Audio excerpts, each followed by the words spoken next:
What's up, everybody? Welcome. It is Friday night. It is June 14th. One day off from Jason's birthday, but happy birthday, Jason Voorhees, this week. A staggering 70-something years old. Still kicking ass. Still taking names out there. I don't know, in fan film world anyway. Hopefully doing well in the multiverse. I don't know how you guys have been playing that game, if anyone's been playing with Jason, but I hope you're having fun. But anyway, this is the Ghost Files. Welcome. Shout out to my friends Jake and Lenny, who wrote this song with me on Never Haggle on One, called Run Like Hell. Very underappreciated song. Just gonna let it play through underneath what I'm doing right now. But it's good to see everybody this week. We're gonna have a fun show. This is gonna be a double review night. I figure I'm gonna cram 2 into 1 since I took the last couple of weeks off to take care of some personal and some business-related stuff too. I've been busy. Been a busy man. We're going to announce some stuff tonight after the review, so definitely stick around for that. I am going to try and keep it brief because the Boston Celtics are most likely going to take home the NBA Finals championship tonight, which would be really great. And I will say right now, if you look closer, this isn't quite a Celtics hat, but close enough, right? Shout out to Jake on this solo right here, by the way. I mean, this has got to be the intro music, I think, every week, because what better way to come out? Also, as you will recognize, the Trail Junkies theme song. So, yeah. So what are they saying? Hey, anyway, the Celtics are playing tonight. I'll admit, I'm a fair weather Celtics fan. I don't watch a lot of basketball, but it's a shout out to my brothers, Nick and Gino, who are huge Celtics fans, watch all year. We have a brotherly chat on the phones that it is hilarious listening to my brother complain about the Celtics all year round. So good luck to the Celtics tonight. They're going to start somewhere half between, wherever, somewhere on this broadcast. Hopefully I don't lose too many of you. Just so you know, hold on, let me move some stuff around. Bada bing, bada boom. Let me get back to the comments. Let's see who's in the comments before we get going tonight. I saw my good friend Lamontre out there. What's up, man? Good to see you, buddy. Alley Girl, of course, as always, a staple. Good to see you. Sam Height, can't wait to hear thoughts on Violent Nature and the return of one of our favorite Friday ladies to the big screen. Yes, Laura Marie Taylor making an appearance in Violent Nature, doing a great job too. Well, more about that later. Alley Girl can't see Violent Nature because she lives in the Bible Belt. Yeah, I'm sure it's going to be on Shudder soon. I should probably do more research on that, but we're here to talk about creative tonight, not plug everything. But heavy spoilers tonight. I am going to talk about things in depth. I'm going to talk about certain things, but a lot of that stuff's kind of common knowledge now. Let's see. Gregory Peck is out there. What's up, Gregory? Davey Deathray. What's up, man? Good to see you, buddy. Stout. Adam Stout. How's the deputy doing today? We got a Joey Gallo out there. If you say anything bad about -1, I'll be mad AF. Yeah, right. We'll get into that. Dylan's here. What's up, Dylan? Madman. Hey, Vincent, you inspired me and my friends to make our own Friday the 13th Anvil. Keep up the great work. It was awesome. Well, looking forward to seeing yours. Definitely make sure you're posting the links. Look at this. I love the cat. Northside Gorilla. Janine. Hey, welcome back, Janine. Good to see you too. All right. So just remember, if you haven't yet, make sure you like and subscribe, thumbs up, give me all those things to help the channel grow, get out there, do more, all that fun stuff as we connect every week. This is going to be a fun week. We're going to talk about some movies.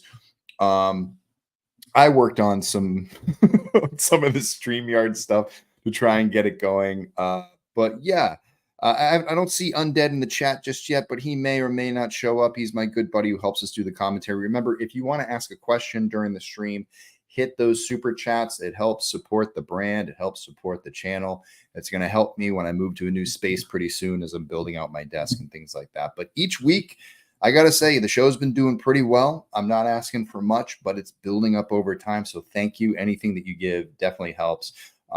Looking forward to sort of building my new station soon. I don't know how long I'll be at this location, much longer, but this will be, I'm excited. We're good things ahead.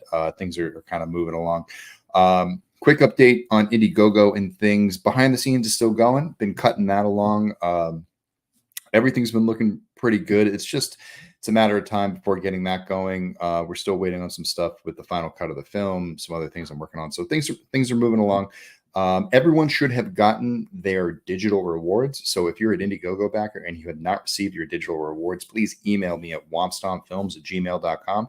I'll make sure that you get your rewards. And if you try to trick me, I will look you up and I will ban you. I'm just kidding. I probably won't ban you, but you can try. But I have a very solid list of who actually gets digital rewards and who doesn't. Let me tell you, I was going through the digital rewards the other day, and the backers of Never Hike Alone 2 were spoiled. 3 films worth of digital rewards, backgrounds, soundtrack. I mean, it's at least, if you put these things, sold them individually, this is like $150 package. It's kind of crazy. Yeah, and people got it for $25. But that's what you do. You do it for the people, and it helped make the movies. So I'm happy to share it with everybody. Anyway, let's jump into some stuff tonight, right? I made some things. So watch this. Pew! And then we're going to do a little bit of this. I'm just going to make sure the volume is down, because we're going to talk about a little film called Godzilla Minus One. Now, as you guys know, we did a review of Godzilla versus Kong a few weeks ago. You guys know I'm a huge Godzilla fan. In fact, I should have brought Godzilla up, but he's actually chilling downstairs with Sheriff Rick Cologne right now. So I'm not going to go run down and disturb him. But I've been talking about Godzilla Minus One for at least a few months. It was in theaters last late winter. I took a trip to Boston to see it at the biggest IMAX screen that I could possibly see it in. I was able to get some special edition posters. There weren't a lot of people there. I would say in a theater, in a stadium seated theater that could fit probably 150 people, there were 25 people there. So everybody was spread out. Everybody sort of had their thing, and everybody there was a Godzilla fan. It was a good time. Now, the anticipation seeing this movie, I mean, obviously everybody's heard about it now. By now, you know it's won an Oscar for the visual effects. We know that it was made for $15 million, which is actually $10 million. But, you know, prior to this, it had been a while since Toho released a film. The previous film, Shin Godzilla, which is one of my favorites. I love it. But I could see where other fans, more mainstream fans who like more of the Godzilla versus Kong, or even sort of the more zanier stuff from, like, you know, Millennium series Godzilla, things like that, would depart from Shin Godzilla. It was definitely a specific take that took an acquired taste. And so I wondered if that is what was going to happen with this, if that was what was going to happen with Godzilla Minus One. Was this going to be another acquired taste? Was this going to be another Japanese sort of thing that you got to be a fan to sort of really kind of get into it and get through the lore? And I could not been, not that I was wrong, but I couldn't have been more pleasantly surprised by this film than anything in my life. I am such a lover of Godzilla. I'm a believer that even the silliest of things, and the way that we, you know, you look at the original Godzilla and what a potent story it was, and, you know, the context that it had in society, that a film made, you know, 70 some odd years later would have the same, if not more, impact because of the technological advances that we have in film today. A film made for $10 million about Godzilla from Japan, which, in my opinion, should have not have just been nominated for Best VFX, but should have been nominated for Best Picture. Godzilla Minus One is probably, I mean, Godzilla movie is its top tier. I mean, you can't usurp the first movie, because the first movie bore all this stuff, and it is a pretty much perfect movie working within the elements that they could do in 1954, and brilliantly directed by Ishiro Honda. We're going to replay this, so I'll just let it keep going. And everything that's happened in between, for me, I'm a big fan of Godzilla 1984. I love some of the silly stuff. Godzilla versus the Sea Monster is a film I could watch probably a million times over and over. Godzilla Minus One is just simply a great movie. Take the Godzilla side, take the fandom out of it, take the franchise out of it. This was the first one or the 60th one or whatever. Godzilla Minus One encapsulates everything that should be done with film, in the way that it captures character, story, the arcs, and the way that they work. I thought that the work with Godzilla and his evolution and his motivation and the role that he sort of played in that world was done very well and respectful. We got great Godzilla action, but we didn't necessarily root for Godzilla. I think they did a great job of setting Godzilla up as a villain that we liked. I think that Godzilla plays a very good villain when he has to. And when you do that, there's a sort of a borderline for making Godzilla sort of unlikable. He's really mean and nasty. He's just out there killing people. But and it was the same thing in Shin Godzilla, the way that like he was, a destructive force in nature that they had to put a stop to. And the same thing here. He's a territorial animal, just sort of doing what he's doing, provoked by mankind. But the story of, the main character, the kamikaze pilot, which, ends up on Odo Island and encounters Godzilla and through cowardice, ends up accidentally leading to the death of a squadron of plane mechanics on at that base. Not technically his fault when you really go look at it, but you see how survivor's guilt sort of plays this thematic theme throughout the film. And what I would say is that, if anything, this film is sort of like, I just want to pause on some cool image of Godzilla and hopefully it renders well. Let me just see. You know what? That was nice. You're a disgrace. I love that girl. I'm gonna be bad with names. Let me see. We're gonna find. Oh, here we go. This shot. Boop. Is this Godzilla? Is this the butterfly?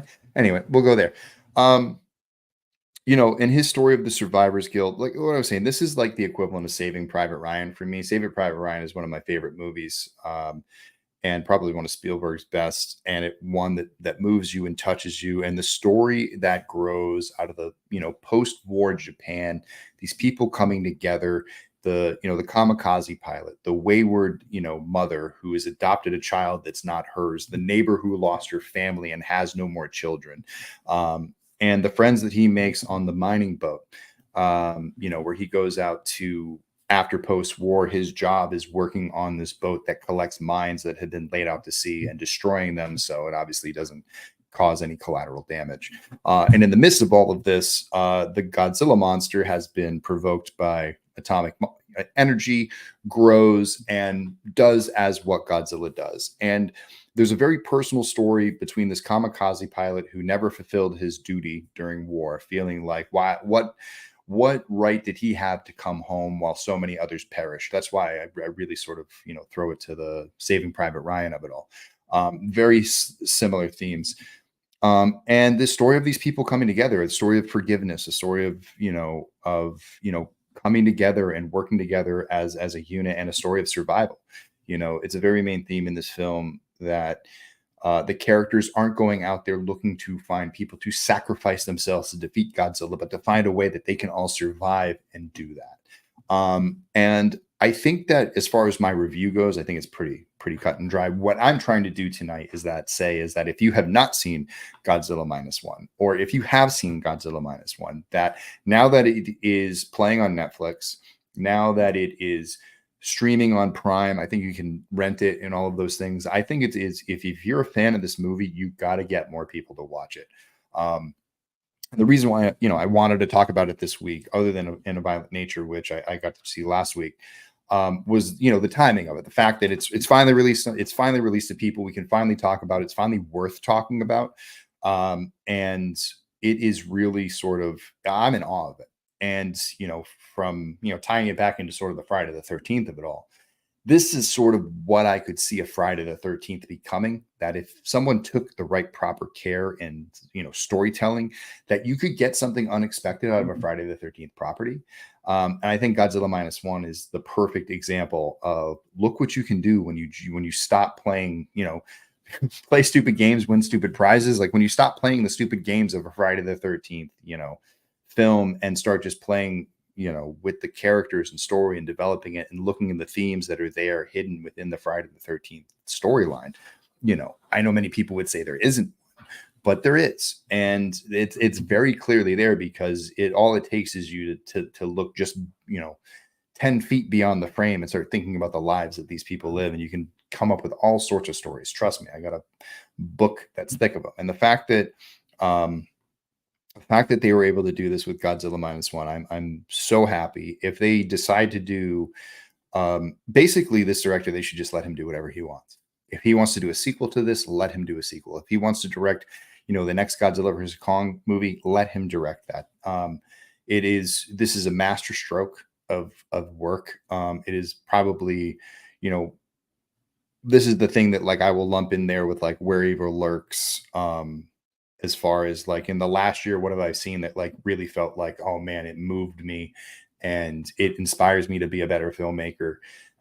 This is definitely one that I'm going to be rewatching a lot to study and learn how to get better at this, because this is just like I said, like the storytelling, the unfolding of it, the unfolding of the character dynamics and the relationships between everybody.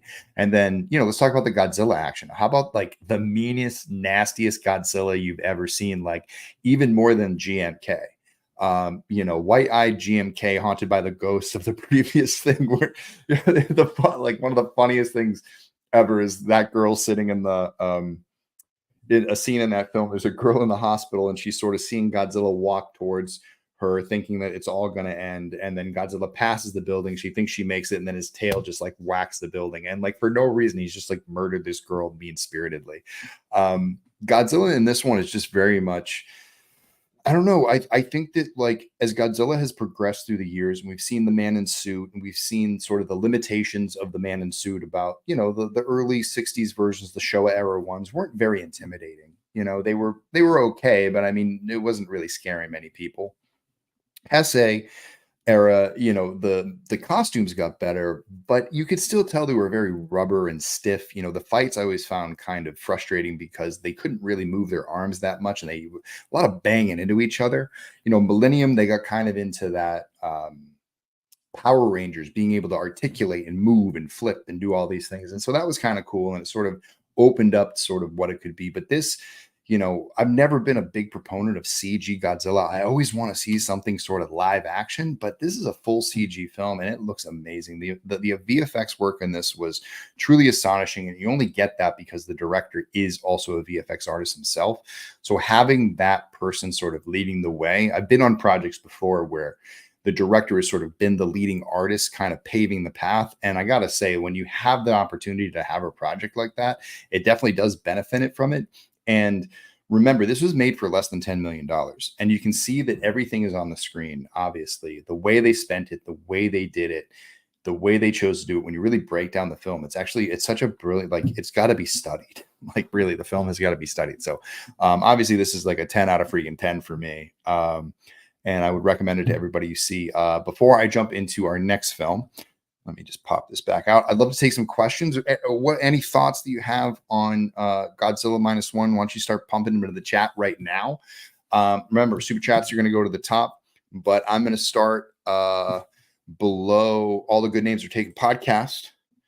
My buddies, Godzilla -1 was one of my favorite Godzilla movies. I almost made it halfway through the film. Well, you sir are a jerk. You sir are a jerk. Godzilla and Friday the 13th were staples of my childhood. That's right.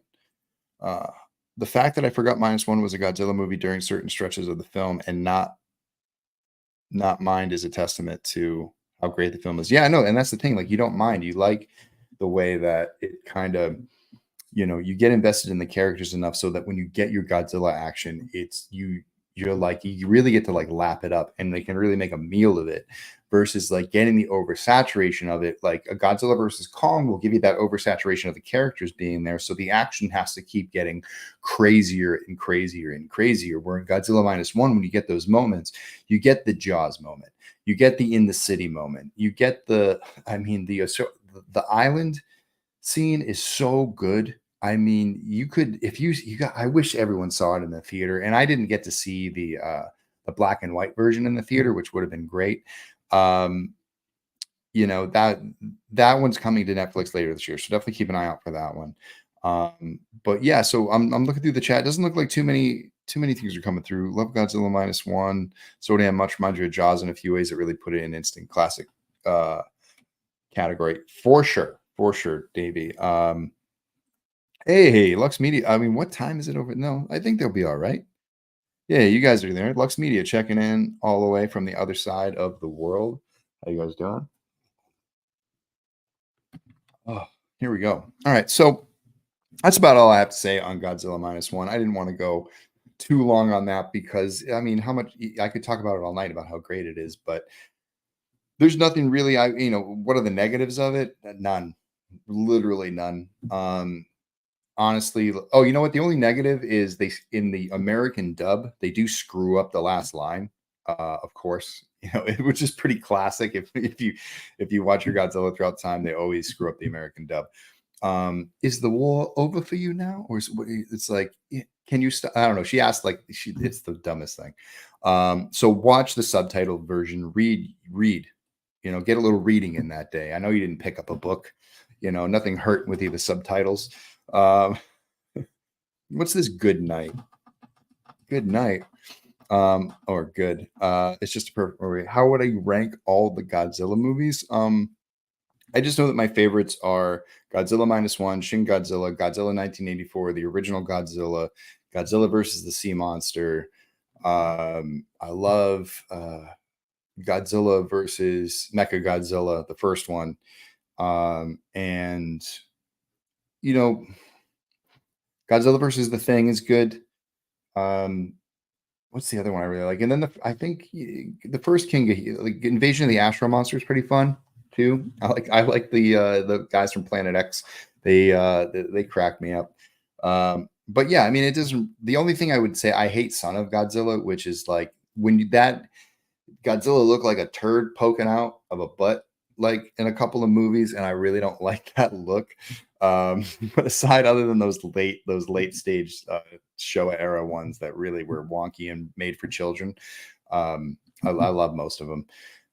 So let's see. My closed captions don't work. Well, Bob, you got to figure it out. Everybody's closed captions work. Figure it out. Let's see. All right, let's move on. I think to the main attraction of what everybody wanted to see tonight is a little movie called In a Violent Nature. Let me just take down this. Um, Obviously, In a Violent Nature has been one of those films that's been talked about since it blew up at Sundance, as you saw. It follows this gentleman right here by the name of Johnny, who it was I don't want to say young, but he was a mentally handicapped person living in this section of the world who was led into a trap and killed. It happened to take place at a fire watchtower that ended up burning down, and his body was buried beneath it. Above Johnny's grave is a locket necklace that was worn by his mother that reminds him of her. At the beginning of this movie, a series of teens, which you see sort of being dispatched one by one in this trailer, end up taking that locket, invoking Johnny's undead power, returning him to our world to then stalk and kill these kids. The draw to this film and what sort of makes it an experiment is that for the majority of the movie, the film is told from the killer's perspective, starting with him rising out of the grave and then literally following him from kill to kill to kill. And as time sort of went on, boop, there we go. That's a good frame to land on. Yeah, now we're working. That much easier one than the Godzilla -1 trailer. I don't know if that shows up for everyone else, but we'll see. Anyway, so a lot of people were like, it's very Friday the 13th, which it is. The origin story of the connection. There's some moments in there. I mean, obviously, and I think the director Chris Nash has even said it a million times. This is very heavily influenced by Friday the 30th and Friday the 13th. And from my perspective, looking at it, the guy who, sorry, I just saw something on the screen. It made me laugh. I couldn't help but just seeing that out of the corner of my eye, actually seeing it read back to me. That's actually pretty funny.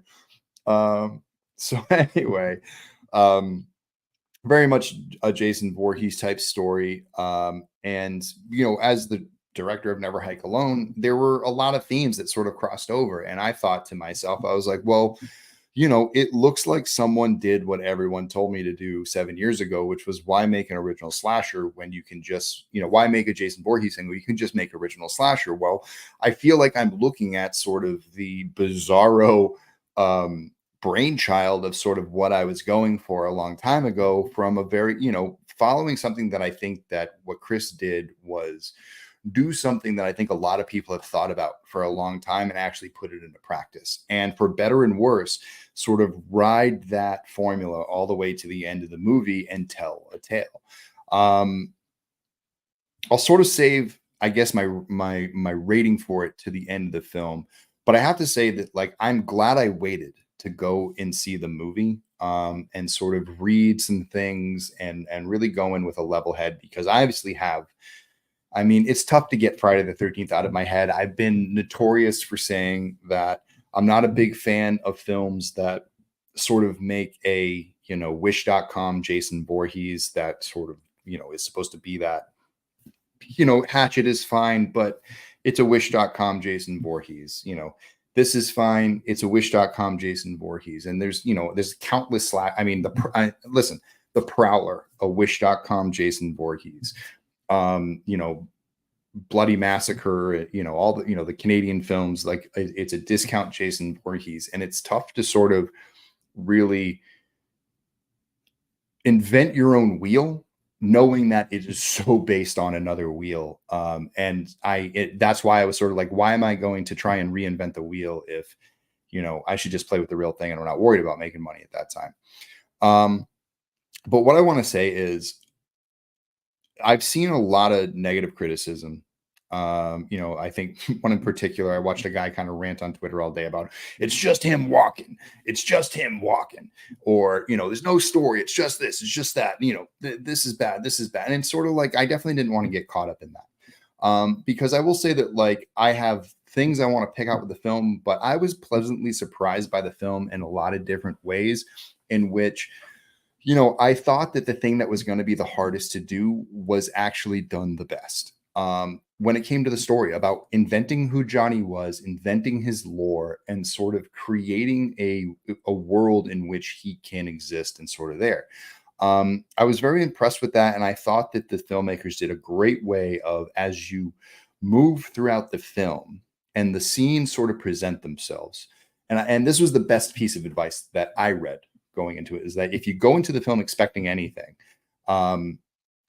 it's sort of, you have to move at the film's pace. You can't try to make it move at what your expectations are. You sort of have to take each scene for what it is and try to understand what it's trying to present to you. Because I thought that was the film's greatest strength, was that each scene was sort of a presentation of what the director was trying to get the audience to understand in each moment. And he was doing it with a limitation of being in a subjective perspective. Now, saying that, I was surprised when throughout the film, there are moments where we do jump out of Johnny's perspective and we go to other people's perspective. There's one at the beginning where we get a campfire tale. I think if you've seen the trailer, we've seen some of that, although they do a great job of working Johnny into the scene in a very clever way that does actually come back later on. I thought that the sort of arcs that they gave the kid characters, the ones who take the locket, although generic, I will say that every time we checked in with them, they had progressed their story in a way where you recognized it on the slasher timeline.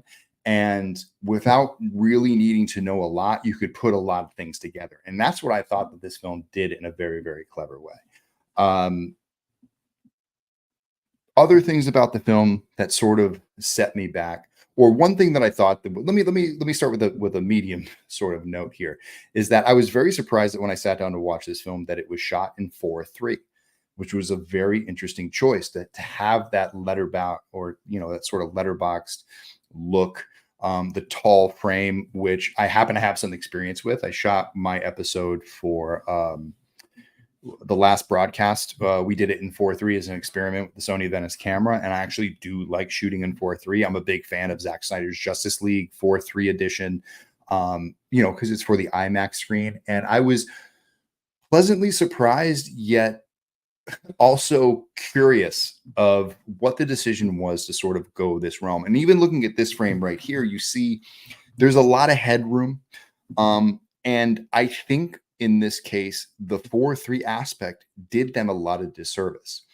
And one of the issues that I had, I'll start with a compliment, was the traveling through the forest, which I thought was going to be a drag. I thought that they did a pretty good job with. They paced it in a way that was sort of like takes a few steps, takes a few steps, takes a few steps, jump to the next location, takes a few steps, takes a few steps. So the covering of distance and the passage of time was done in a very interesting way. Obviously, the visuals were very good. This was shot up in Canada, shot in a very beautiful location. So that was good. But the framing, I always had a sense, we had a rule on the Never Hike Alone set that we never shot Jason above the chest, and we were always looking up, and we were always trying to cut his frame or try to cut the head or try to do that. So this is sort of a difference. I thought that they did Rye Barrett, who played Johnny, a little bit of disservice, and the other people who actually had to step in for Rye when they were doing reshoots, did them a little bit of disservice by going this route of doing they shot everything on basically a Ronin with a small body camera, tracked him through the forest. In order to achieve this, it looked like it took a ton of warp stabilizer.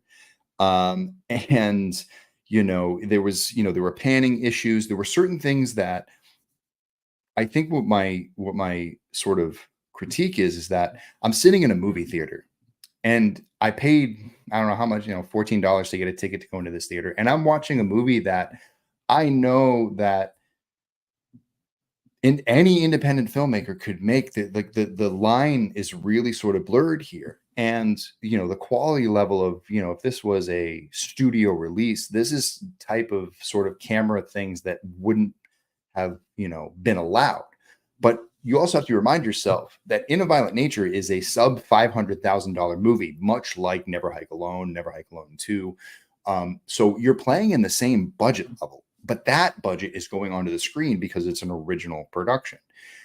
And I thought that just framing wise, that if they went with a more traditional, like even if they went 185, that they could have framed Johnny in a way that kept him feeling bigger and sort of in the space. But I also understand that they wanted him to be wrapped in the nature. So that's sort of you give and take. You either lose the nature and get a bigger character, or you get the nature and you feel like you have a big character. So to make up for that, they went into the kill sequences, which I believe is Chris Nash's specialty as a VFX artist. I believe on The Void, he did Zygote for ABCs of Horror. So his special effects artistry in this is done very, very well, and with that, what sort of leads up to Johnny's power. And he does do a good job of, when we getting tight on Johnny and we kind of getting close, we feel that he's big and lumbering. He's got those really, he's really developed in sort of large, big shoulders. And so when he gets his hands on people, that he's capable of creating extreme damage. So I thought that was pretty decent. As far as his look goes, I mean, obviously it looks like Jason Voorhees. He's wearing the flannel shirt. It feels like part two. I mean, really, this entire look going all the way through the firefighter's helmet thing that he wears, it's very much kind of like Jason Voorhees in part two. Instead of having a sack on his head, he's got this, firefighter's helmet. Another disservice, I think, because hanging in the case, the mask was kind of cool. But when he walked out of the ranger station wearing it for the first time in the movie, I didn't mean to, but I laughed, because he does look goofy in it. And I think Stephen King said it, where he looks like a pissed off minion, and it's tough to unsee that. And and at this point, it's sort of like, my feeling for the movie is sort of like, this movie could be great, but it's made some stylistic choices that keep it sort of stunted a little bit for me. And that's sort of like the story of the film for me. It sort of has these great promising moments, and then sort of the budget or the limitations sort of show up in a certain way and sort of bring it back down. And I think that's why it's struggling it's like, so as a filmmaker, and hearing the story about how Chris Nash made this film, I mean, honestly, I'm having PTSD flashbacks of hearing him say, like, well, we had to go back out the next year and film it during a certain season because, all of the leaves changed. I was like, that's exactly what we dealt with on Never Hike Alone 1. We were doing reshoots in different seasons to match frames because entire scenes were done in brown settings versus green settings. We wanted everything in green. And so I feel for the guy. I feel for the limitations that sort of are on the screen. And I feel like those limitations, some of them were fixable, and I'll get into them. And I feel like those are the things that are really sort of pissing off the normies who go to the theater and don't see films like this for a living. You know, I go to, I don't know how many film festivals a year. I see a lot of bad films. I see a lot of good films done at this level that, you know, have their sort of faults, and you forgive them because you understand how hard it is to make film. And you do that. I feel like with In a Violent Nature, there's a couple places where if there was a little bit more time, there was a little bit more money, there was a little bit more behind the idea, the film could have soared even more. And where I would say is, we'll start with the kill scenes. I feel like there's a bad trend in horror right now where horror films are stopping movies to have kill scenes. And what I mean by that is that there are a couple moments in this film where it feels very natural. I would say the first kill in the movie feels very natural. It sweeps. It's done off screen, but you get a good reveal for what happened to the guy, and we feel like we're moving with the pacing of the movie and things are moving forward. The second kill of the film, where a guy gets the top of his head removed, very reminiscent of Friday the 13th. Again, nice and swiftly done. It hangs out just long enough. It feels like an uncut kill from Friday the 13th. Like, it reminded, like I was watching, you know, somebody was talking about Friday the 13th part 7 the other day online, and we were watching I think not Julius, but the character who gets his head crushed, and we watched the whole thing play out. It sort of feels like a cut that matches that, where we don't get the cut before it happens. We get to see everything happen. And that's pretty cool. And the work there is pretty done. Which then brings me, you know, then we have a drowning scene, which I think you see in the trailer, which was very, you know, which was done pretty well. And then we get to this scene, and I'll debate people on this scene, because this is sort of the scene right here, the yoga scene, that's been talked about the most because it's the most interesting kill. And in fact, this is the one they had to go back and reshoot a bunch of times because of the different seasons changing up on this hill. And I think they shot it in different places as well. I wasn't blown away by this. Not because the effect wasn't impressive and it wasn't an impressive kill and final moment, but the entire scene itself felt like, okay, let's get to the kill and everything else will just kind of do it, and fell short. The character here screams once, runs to the hillside, and then stands there for 10 minutes. Look how much room there is to run. These are the types of things that sort of will ruin a moment for somebody, because they start going like, why is this character being so stupid? Obviously, if they run away, there's more movie, but that's what makes it good. What makes these moments special is when a character should get away, or a character should do something and gets outsmarted. And we see what the killer does that sort of steps over how smart your main character is, and that there was no chance for them to get away. This character literally gets stabbed through the stomach. Her spine is broken. She stays on her feet. She turns around while she has a hook sticking out of her stomach, and then goes through this, like, he just goes through this elaborate thing just to come up with this weird kill to pull her body through her body. And, you know, the final look is impressive, but I remember sitting in the theater being like, we went from this sort of semi-serious sort of film, and this is sort of comical. I feel like I'm watching Terrifier right now. Like, nothing is serious, and this is all like goofy, and we've sort of lost the tone in the film. And that's, I think, one of the biggest sort of critiques I have for it. That's one of the reasons why they didn't have score. I think the filmmaker said something like, we didn't know what the tone was going to be, so we just sort of let nature decide and go there. And I felt like this film was hurt by not having a score. I feel like, I mean, I'm hearkening back to one of my first film classes where we watched the scene from Psycho where Mary is driving away from the city and they're playing the music, and it's just her driving, but with the music, you get so much sense of dread of what she's doing, and then you take the music away and she's just driving. And if, you know, it's like you have to make a choice what the tone is going to be. Like, the whole thing about being a director is making choices. So with a score, I think that some of the moments of where it starts to get long, which I would say after the yoga scene, it did start to feel long. And then he starts walking again. And, you know, I was waiting for this big yoga kill that everyone was talking about. It felt a little weird. In the moment, the actress was very just sort of there waiting for it to happen. There was no struggle. There was no fight back. There was nothing. It just sort of happened. And then we started walking again, and there was no sound, or there was no score. And that's when I started to feel the film sort of start to drag. And I kind of felt what most audiences see. And then we were brought back into the story. I thought they did some clever things with, the Ranger character, which was very much Tommy Jarvis. But I will say this, this whole tracking behind Johnny, the story of the Ranger and the fact that his dad was the one who put Johnny away originally, and then Johnny came back 10 years later for some other reason and did this, and has obviously built a legend already. There have been previous in a violent nature moments in this world. It reminded me very much of the Jason Rising story about the sheriff whose father buried Jason in the camp. And then years later, when Jason came back up, it was only then that he realized that it was real. This feels like this was a sequel to Jason Rising in a way, that this was, our Pete Daltrey coming back 10 years later because a new set of kids rose up Jason again. The traveling behind the character, we did that in, so much in Never Hike Alone 2. I was inspired by the Batman.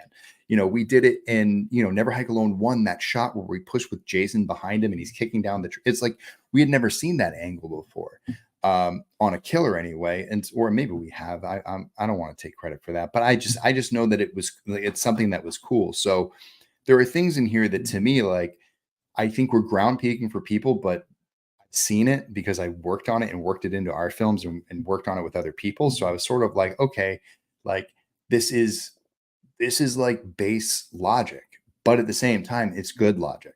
Like, it's like I said, it's very well written. They kept it very contained without, if you're a Friday the 13th fan, without saying too much, you understand that this guy's a Tommy Jarvis type character.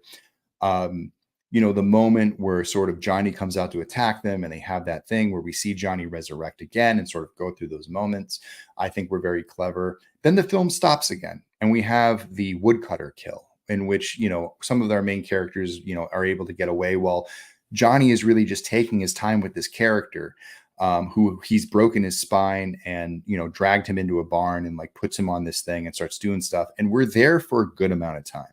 And it takes a while for this to happen. And like I said, this seems to be a new trend in horror where the film just stops because we want to have this big elaborate effects gag. And yeah, it's nice to kind of see some of this stuff, I guess, if you're a gorehound. But if you're not a gorehound, which I'm like kind of a half gorehound, like I'm a gorehound in the sense of like, build me a gag that works within like 10 seconds that looks really, really good, and then move on. And these sort of drag out scenes where you're sort of just watching this for a long period of time, I'm sort of not, I get bored. And, it sort of gets boring. We get back into, I would say, another scene that I thought did it very well was a scene where we see Johnny set up a kill. He ends up finding the kids. He sets a horn off in one of the cars, loops around the house, and the film's very engaging. The pacing is moving. Like we're seeing things in action. We see Johnny attack somebody. He's like throwing, he ends up throwing his hatchet and hitting somebody, smashing their head with a rock, which was, it was boom, boom, boom, moving. And when the film was moving like that, I was having fun. When it was stopping to go jerk off to have a kill, it was sort of like you're in a room full of people, only one person's jerking off. And that's just kind of weird. You know what I mean? That's now it's weird. So it's that. And so that was the stop and start with In a Violent Nature for me. It was kind of going back and forth and doing that for a while. But overall, I was sort of invested in the film. It would sort of lose me for a minute, and then I'd get back in because I was invested in what Johnny was doing.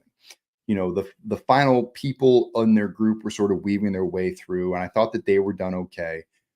It gets to a final head. And again, I thought that the film, and I think a lot of people talk about this, the last 15 minutes, the film sort of delves into this really offshoot, artsy ending that I don't think a lot of people understand. And I think a lot of people do, but they still don't even like it. But what I didn't like about it was Johnny seems to focus himself on one character over and over and over and over and over again, while another character is trying to get away.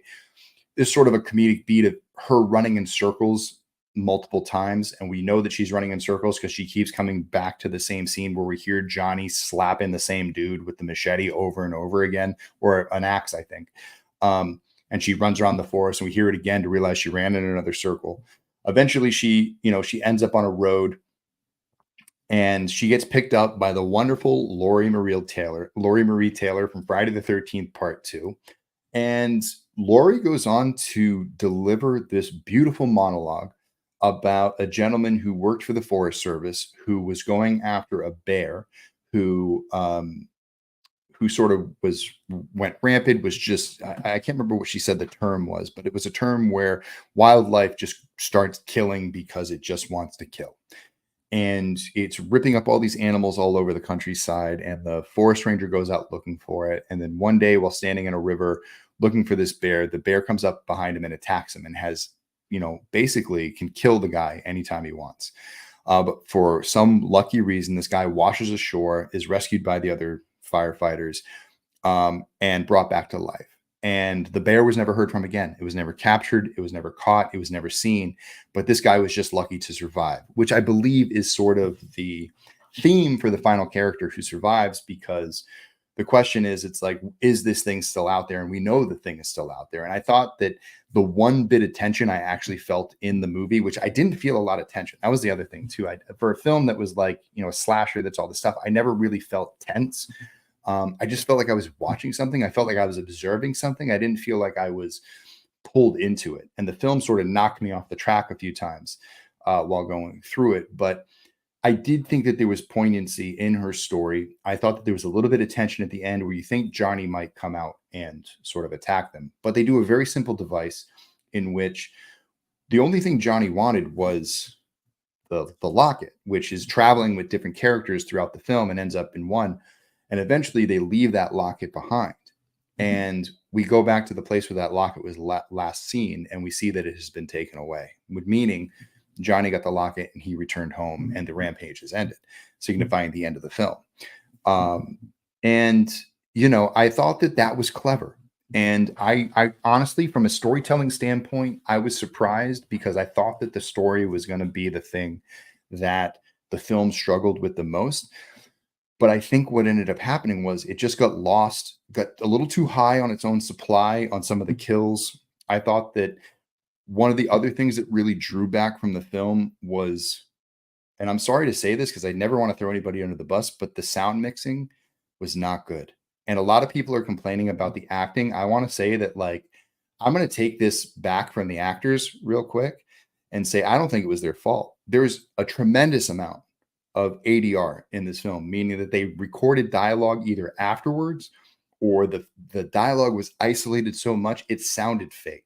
And when you record ADR and you don't do it in the booth with people acting off of one another, the performances will often come off wooden if they're not good voice actors, or if they're just trying to cover their lines. Now, again, this is a low budget movie. They're probably out in the woods. Generators are going. It's really tough to hide that sound sometimes, and I get it.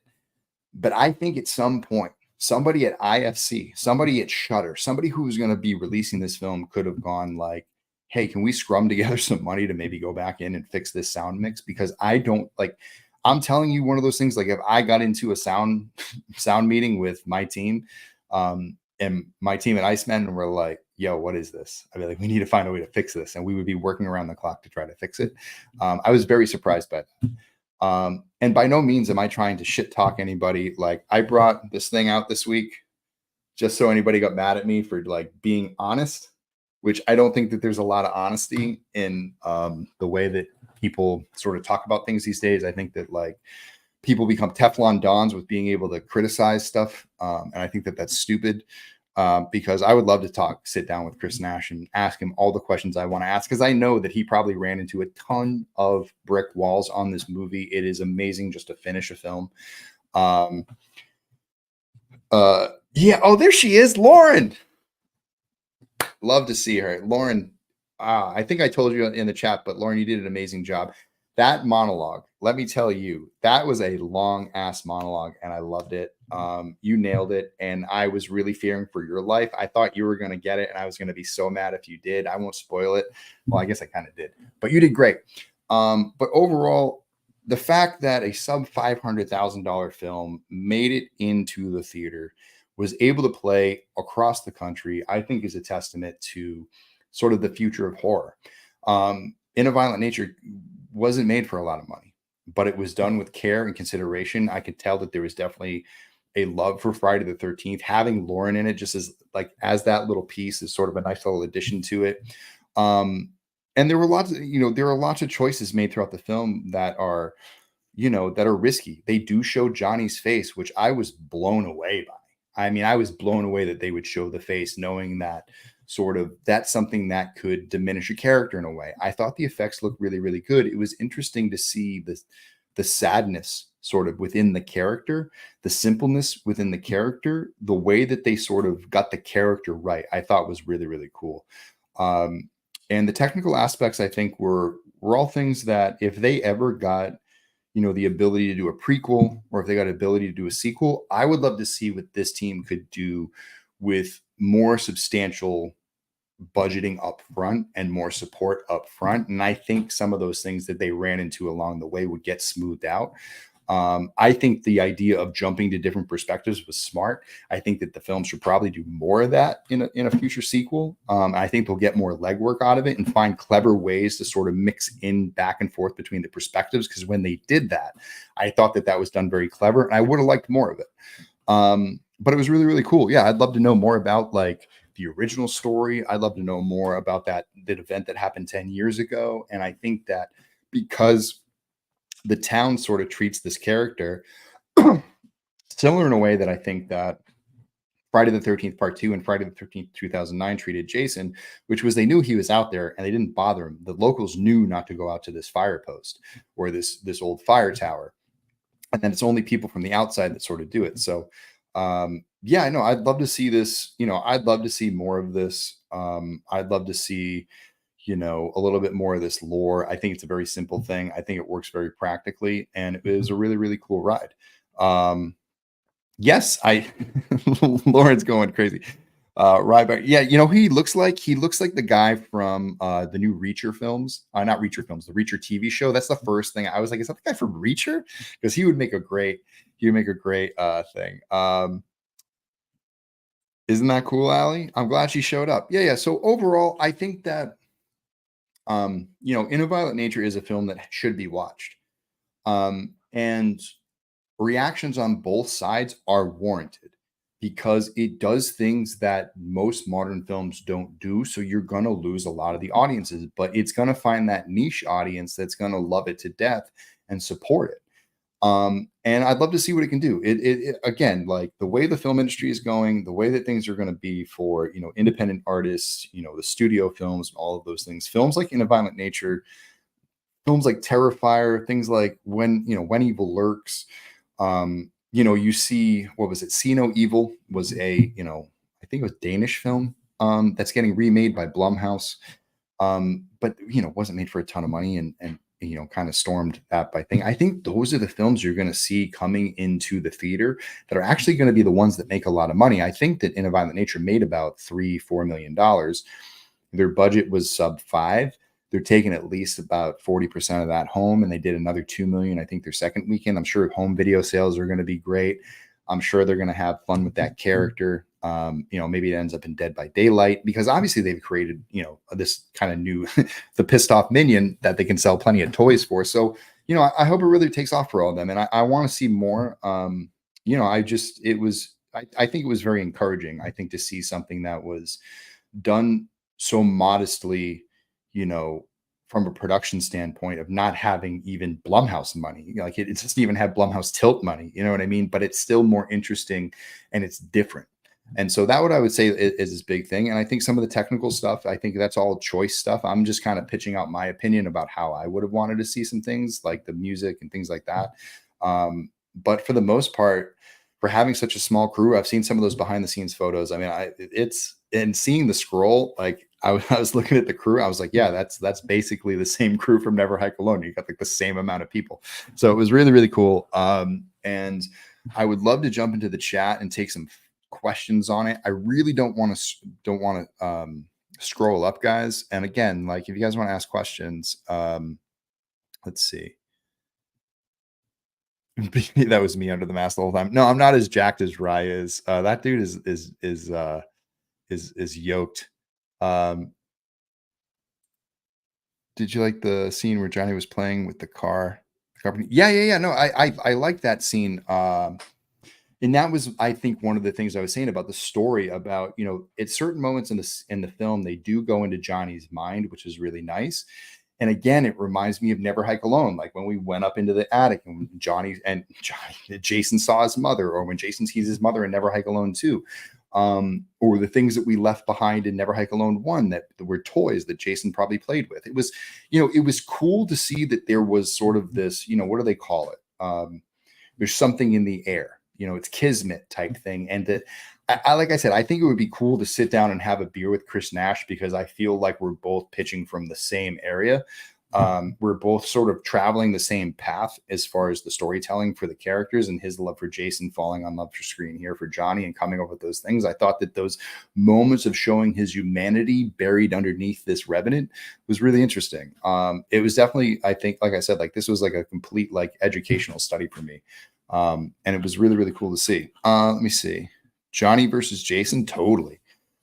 I think somebody posted something and I posted that, like somebody posted Ghost Jason with Johnny in a photo, and they were, I think a lot of people wanted it to be like, oh, which one's, yours, this is that. But I don't want to get into that stuff. I think they're both, it's funny. I think that Never Hike Alone and In a Violent Nature are like spiritual sort of cousins, as far as like the grassroots of it all, the sort of taking a different approach, from the slasher aspect, coming from a certain POV. I would love to see, actually, who I want to see? I want to see Kyle MacLeod versus Johnny. Now that's the episode I want to see. Never Hike Alone going into John. Like Kyle can't catch a break. He's like, all right, I'm finally coming out of retirement to hike. And he ends up wherever Johnny is. He ends up with the locket and pulls him out. That would be, oh my God, that would be hilarious.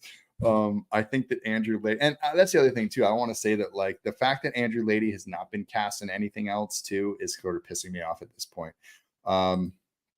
How do you think a sequel in A Violent Nature could improve upon the gimmick? I think that I kind of said, I think that they did a great job of jumping to other perspectives. And I think that it would behoove them to find more ways to do that. I think that there are ways to kind of get in and out of it, jump through time. Maybe Johnny could experiment with different masks, but at the end of the day, I think now he's taken that one home. I don't think he left it behind. I remember the gas tank is one of the final images. I don't think he left the mask. Poor Kyle. No, I think Kyle's the survivor. Kyle's a survivor. And so that's sort of his thing, is that he's just sort of lucky. I'm jumping in, but I know you are wrong, whatever you said. I don't think so, Cecil. You got to go back and watch. Let's see who else has some questions in here.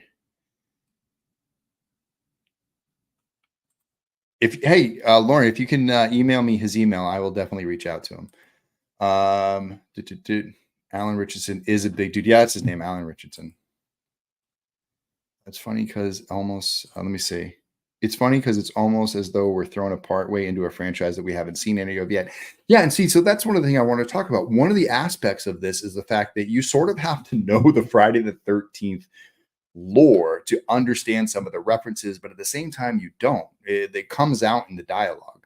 I thought the Ranger was played very, very well. I thought that of all the characters that they're most convincing, other than Lawrence, Lauren's character was great at the end, and the Ranger character I felt really brought like a maturity to the moment. I think the kids were obviously very immature.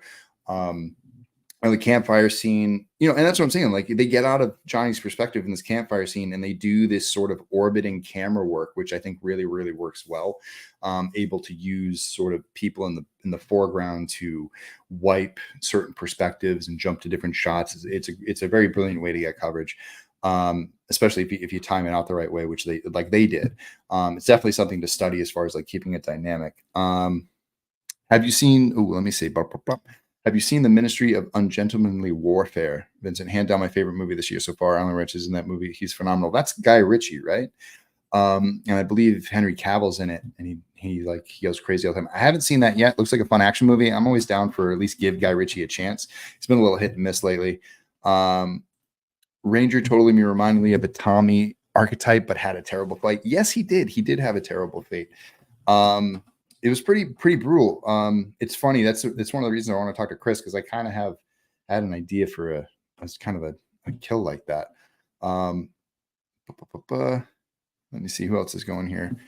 Kyle needs to stay out of the woods and stick to the treadmills, but you think that the mirror memory scene could have been improved without an increased budget. The other effects were great. I didn't think the mirror was bad. Honestly, those types of effects are fairly easy to do for even the most novice of effects artists. I think that it did what it needed to do for the moment. I love the way that they had sort of like it being a true, honest reflection of what would have been in the mirror. And I think if I caught on it correctly, I believe that's Johnny's house where he grew up. I think that's why he went to that house. He returned home, which I thought was really, really cool. Don't spoil it. I haven't seen it. Oh man, I told you guys I spoiled the crap out of this thing tonight. Lauren's in the chat. Lauren, they want to know what your favorite horror movie is. Exactly. There needs to be in something else ASAP. Yep. I agree with this too. So Lauren came in and now poor Lauren. She's now fielding questions. Let me see. I kind of mentioned it earlier, but I felt like the final girl acted a little too traumatized from the events. She got off easy as hell. What do you think? No, I think that the trauma was proper. And in fact, yeah, like I said, like this was the moment in the scene where I think that I finally felt the tenseness because, I mean, as soon as Lauren pulls over, which her character in the film is the woman, so I have to refer to her by her real name because that would be kind of odd. As soon as she pulls over, that's sort of asking for trouble. I mean, that's just sort of the telltale sign. But by her story, we know that the bear has gone back to his cave. And that's if you were paying attention, you were there. But to the girl, she's not even listening to what Lauren's saying. She's just processing what has happened. I mean, think about what she ran away from. That character, who I believe was, a significant person to her, was getting brutally murdered. And like brutal. And all of her friends got brutally murdered. Finding your friend floating in, look at the state of everybody and the way that they were found. So you can understand her being completely traumatized. Look at the way Kyle's traumatized at the end of Never Hike Alone too. He's seeing Jason in his dreams like Tommy. Look at the way Tommy's traumatized for geez. I think that was it. I think that, there were opportunities to sort of mess with that, but they, I think what they ended up doing was sort of the long pause, which made you think like, oh my God, he's coming. Oh my God, he's coming. And then they released it by just cutting away. And then as you drifted away and you saw that the locket was gone, you understood what happened at that point. You understood that like he wasn't even concerned with her anymore. Just like the bear sort of played with its food and went on. You know what I mean? It's sort of, it wasn't thinking about, it's sort of like in the way the new Michael, in the new Halloweens, it's sort of, he wasn't actually going after Lori. She was just the nearest thing. And then when, he got past her, he moved on to things. There was nothing special about Lori. There was nothing special about this girl. He's not out for revenge to make sure that she pays too. He just got what he wanted. That's how you got the dragon to go back in his cave. You gave it back its gold. It's a very classic, sort of monster story, which I thought that's what made it good. It was very simple. They kept the story so simple that it was easy to tell it and incrementally throughout the film. It didn't require you to stop the movie completely. The only time we do that is to do the campfire scene, but that's what you need to do. Obviously, I think that, with Lauren here, she was in probably the best campfire scene of all time. Friday the 13th Part 2, the fog, and then maybe the beginning of every Are You Afraid in the Dark episode. Other than that, I think Inaviolent Nature did a pretty good job. I think if I was a producer on the film, I think my note would be, could we get it a little tighter? But at the same time, like the way it ends, I thought there was a brilliant out to that scene. And I loved the way that carried through to a later scene where they do notice that Johnny was in the background of a photo, which again, like, we had Jason captured in a photo in Never Hike in the Snow. So it's funny because that's in the ether. That's sort of the thing, like the ideas that are in the ether. And it's just kind of cool seeing somebody seeing their formulas equate to similar things. And, in the future, when, they start looking at people to do Friday the 13th, some of the things I know that they were going to try to do with the TV show, I think that Chris Nash is just, I hope he gets a phone call because I think that there's a certain sort of aspect to the new series, if I heard correctly, that he would do really, really good at. And it would be really, really cool to kind of see that. Let me see. My favorite horror film is the OG Nightmare on Elm Street. The 2000 remake was really bad. Yes, it was. Horror's favorite movie is Never Hike Alone too. I wish. Let me see. Thank you, Lauren. Thank you. She saving me there. I've not seen The Strangers Chapter 1 yet. I'm not a huge Strangers fan, believe it or not. I never really got into it. I gotta go back and give them a chance. I think I watched the first Strangers. Oh, Allie just wanting to support the channel. Happy Ghost Files Friday. Thank you, Allie. I really appreciate it. Remember, you too can ask a question right to the top of the food sharing. I guess I felt like she never really did a battle with Johnny, unlike Kyle and Tommy did. Totally get what you're saying with her seeing the new friends, Kel dead, but she needed a moment. You know what? I will say that. I think a little bit more of a final girl sequence, that might have been the thing that was missing. But to that point, I know how expensive those scenes are. Like we spent a lot of money on Kyle fighting Tommy. So, where did the money go for the film? Well, it went into those effect scenes. And, some of the things I said before, if we don't, the yoga kill is cool. I spend a lot of money on that. The other scene too with the, with the when we go into the woodcutter, I think that's one of those things where you pull back a scene like that and you put that into a final sequence where we see Johnny and her go at it. And it's an escape for your life. And I think that's the thing I think I was missing most from the film, was like a real like part 3, part 2, Jason chasing Ginny, Jason chasing Chris Higgins, Jason chasing Trish Jarvis across this, like coming after him, like maybe Johnny picking up a little bit of his pace, starting to jog, maybe trot a little bit. I don't think Johnny's a runner.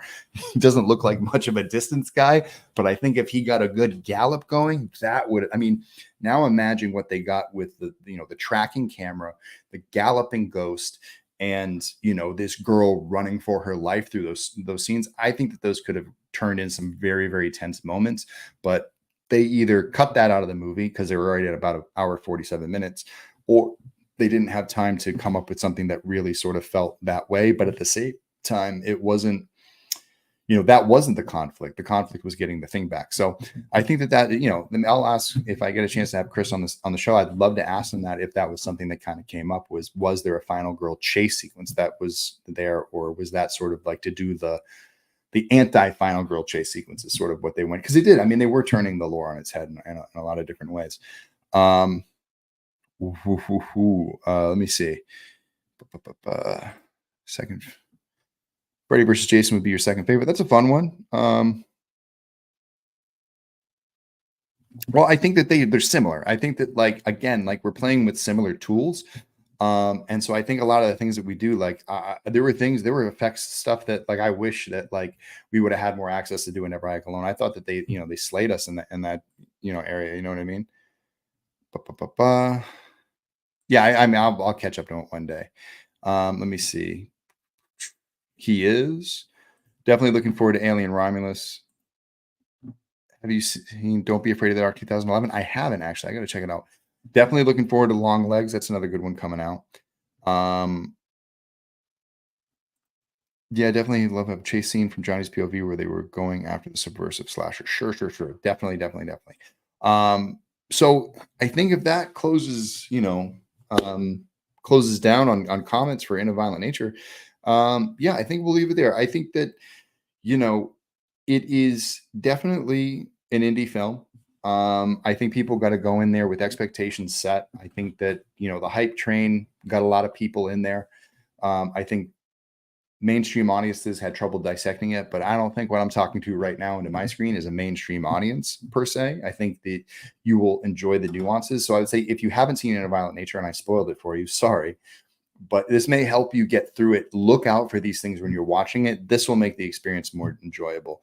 Expect a couple of moments where the film's going to slow down. You kind of got to get through that moment, but it does come back and rewards you in the end. And then at the end, you get to sit back and get treated to this beautiful acting by Lauren Marie Taylor, and we get to see some really, really cool stuff. And hopefully maybe there's a future for this Johnny character to see more. I think that there's definitely something there. We'll just have to see what if the studios are willing to back it. Beetlejuice is another one I see popping up. Hunter x Hunter I've seen, of course. I love it. The final scene is amazing. Can't stand the OG Beetlejuice. Come on. Nice model. That's like the funny, like, I can't tell you how many times I rewound that. I was a kid dating myself by telling you I had to rewind things.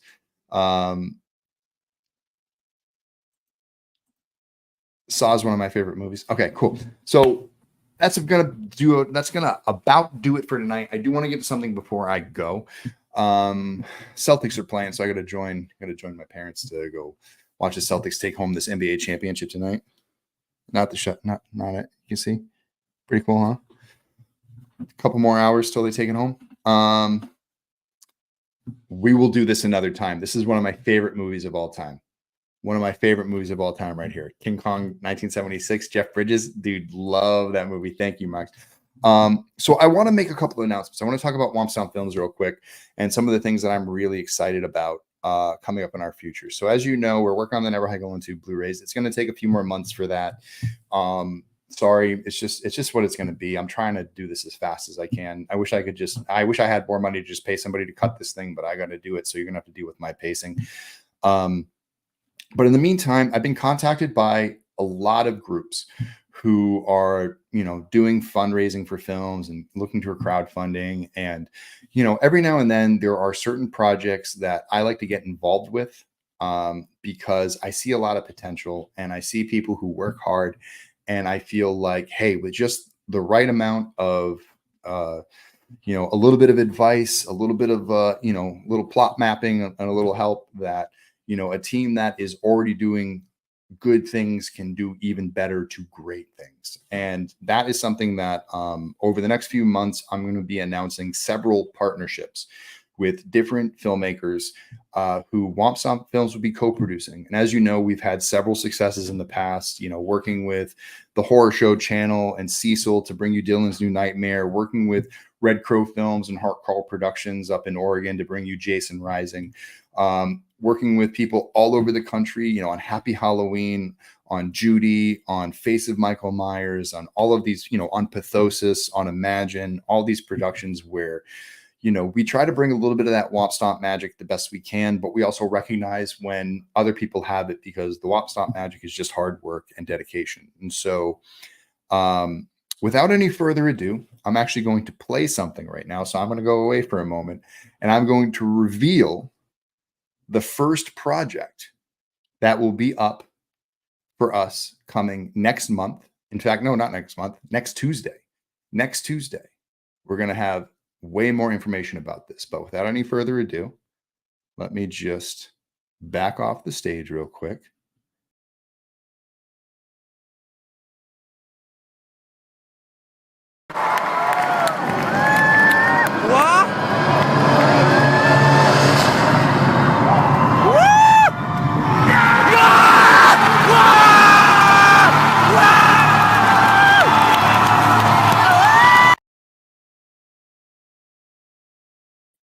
So, yes, I'm very proud to announce that we are going to be partnering with the team at Lux Media to bring you Gotham Noir, a horror story involving Batman versus a serial killer taking out girls of the night across Gotham.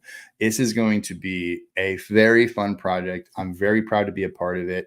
Daniello, Sarah, Chris, I want to thank Davey Deathray for getting me in touch with the team at Lux Media about this. This is a project that I want everyone to keep an eye out for. I'm giving you guys a heads up. We're making the official announcement on Tuesday. We're going to be releasing our press release. We're going to be launching a Kickstarter. This is going to be a full-length feature film that will be shot in Australia with the same team that brought you Uncharted, which if you haven't seen that film yet, you definitely got to check it out. They did a great job on it. And yes, we know, but there's plenty of Sam Haines Knight giving us the warning already. You're going to get sued. Hey, for us, we've been very good about this. There are a lot of Batman fan films out there on the network, on the net. They raise tons of money. I can't remember. There's a guy named Kevin who does like extreme cosplay, the Batman versus Predator fan film. That's one of the biggest fan films of all time. You know what I mean? So I don't think they don't have to worry about it too much. We're going to be launching this on Kickstarter. The goal is going to be somewhere around, I'm trying to remember if it's $50,000 or $60,000 US just to get them started. We obviously have reach goals. We're very excited about this. And like I said, this is a full-length feature film. This is going to be a little bit different. It's going to be a Batman horror film. And that's where I was really drawn to. I mean, I obviously love Batman. I'm I'm a simpleton. You know what I mean? I like Godzilla, I like Jason Voorhees, and I like Batman. I love Batman. I've been a lover of, the film since the kid. I really got into the comics, I want to say about 15 years ago is when I really started to get into graphic novels. You see, growing up, like I can only spend my money on so many things, and I spent a lot of it on like snowboarding and like physical activities. I didn't buy a lot of books. And when I got into college and I got out of college, I actually started buying a lot of graphic novels. Really got into Batman, really got into the lore. I love this project because it's taking Batman into a place where very rarely Batman goes for um for mass media release. I mean, all the films are always action movies. Very seldom do they dump into like the horror realm. I thought that the new film did it a little bit. Some of the stuff back then with Batman Returns has some like horror kooky elements because of Tim Burton. But this is going to be really, really cool. They have a really cool perspective. I'll let the team really pitch about it on Tuesday. But what I'd like everybody in this chat to do is just bookmark Tuesday, June, I believe 18th. Let me see, 15, 16, 17. Yeah, 18. I can count. June 18th. We're going to be launching the Kickstarter probably somewhere around 8 a.m. Eastern Standard Time, USA, Boston, Massachusetts area.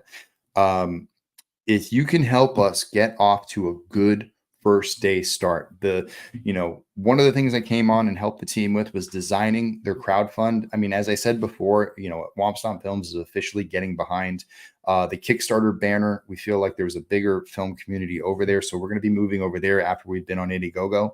For anyone concerned about like, aren't you going to finish Never Hike Alone 2 before you do this? This isn't the same sort of deal. We're not producing the movie as far as like going down there and it's my team doing it, all that stuff. We're a co-producer. We're helping them with the crowdfunding. We're also giving, just like with Dylan's New Nightmare and Jason Rising, giving advice on how to set up things, how to keep things there. And I got to tell you, they're already on top of it. Our meetings are usually like, well, did you guys think of this? Yes. Great. Good. Did you think of this? Right. Good. Good. I'm there just to kick the tires, come up with some strategy and set them on the right course. And we're having some fun talking about scenes. Things are getting better every week. The guys pitch me, changes they're making in the script and rehearse, they're going to, stunt for rehearsal facilities right now rehearsing. They haven't even launched their Kickstarter film and they're already practicing stunts. They're working on their Batman costume.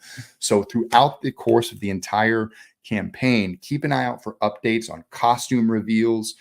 I can tell you these characters are in it. Batman's in it, Catwoman's in it, obviously Alfred's in it. Of course, Detective Gordon's in it.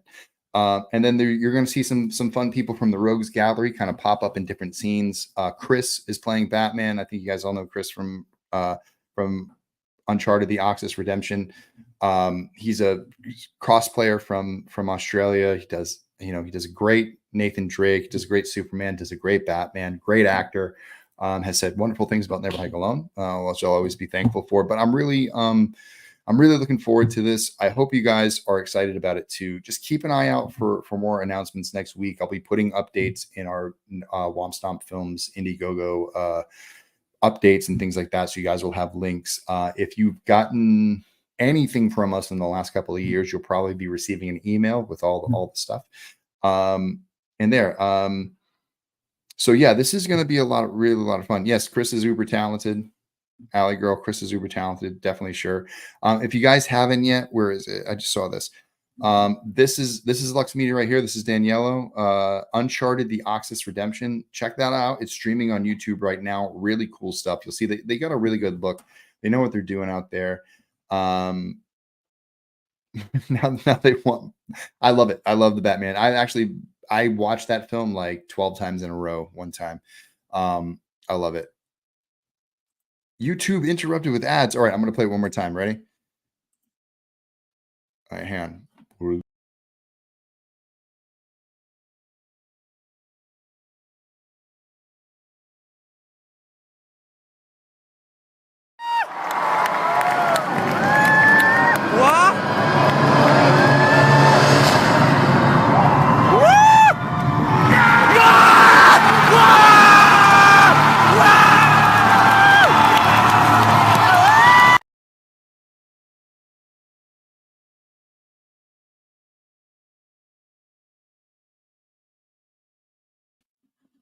There you go.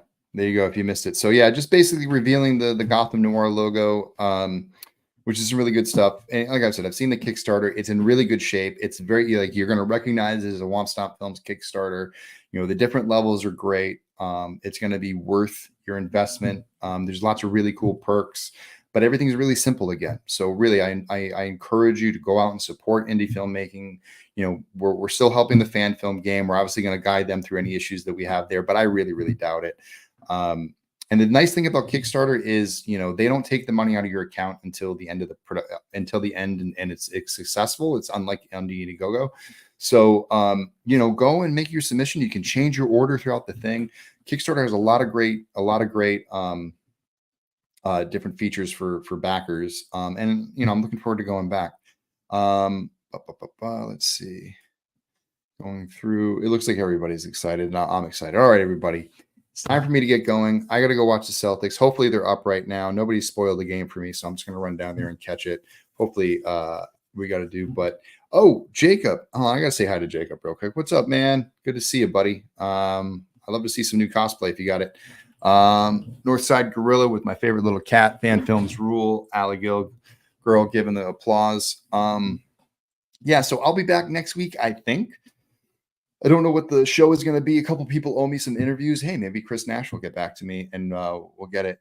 No, you missed the beginning of the thing. I mean, I'm a Celtics fan by default. I'm from New England, but my brothers are huge Celtics fans, so I'm watching for them because I listen to them bitch all year about them. A Ghost Jason versus Godzilla movie. It's like we'd have to like Ant-Man, Ghost Jason. But anyway, tonight was a lot of fun. I hope you guys don't mind my thoughts on either Godzilla -1 or Inaviolent Nature. Check both of them out. I think Inaviolent Nature is probably not in the theater anymore. If it is, try to check it out in the theater. If not, it's probably going to be on Shudder pretty soon. Hopefully I'll see you guys next week. And until next time, I'll see you guys on the trails.